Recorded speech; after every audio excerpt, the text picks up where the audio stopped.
Guys, update for today. Ara ipambutangan na nila sa amusina oh. Nan. Ara ato. And then ara na ano na ang mga PVC sa wiring. Nan. Konektado na siya tanan sa dalom. Ito. Nan, aran daw gakatag na amo na siya. Fix na siya.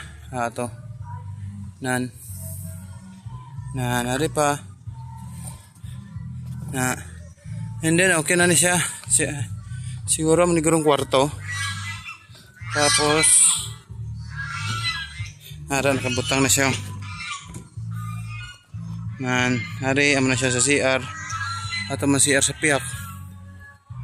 All goods na diri sa babaw. Kay na wiringan na po siya. Ambot lang kung tapos na baning sa wiring. Kung wala pa. Siguro wala pa guro kay may gamit pa sila di sa babaw. Pag mabalik pa sila kuno. Hari mas dako siya yung tubo.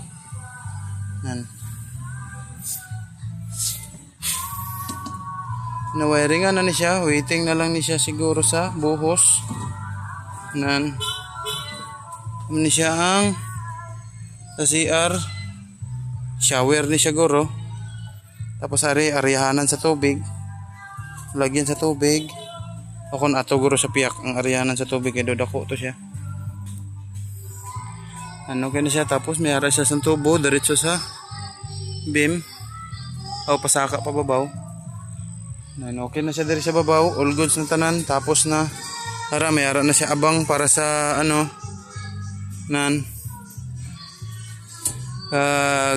may ara naman hindi kayo kitawan ara. Tapos ito may ara naman.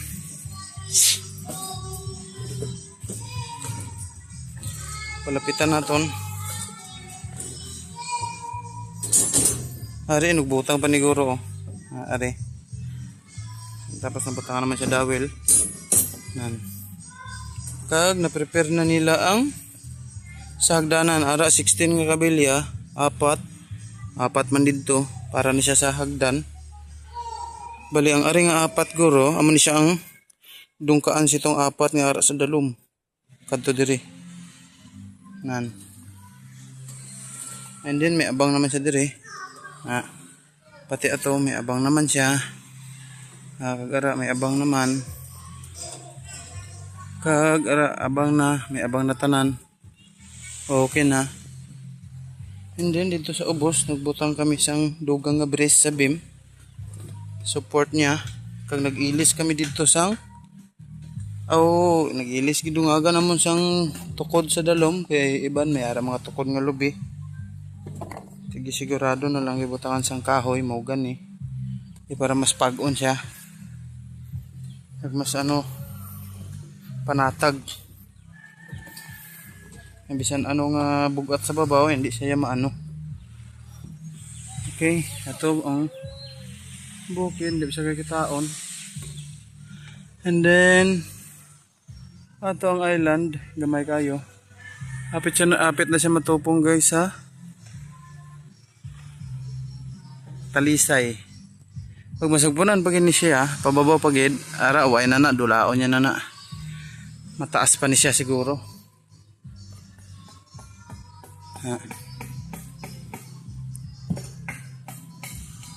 Maning view sa babaw. Maning kalapdon niya tanan.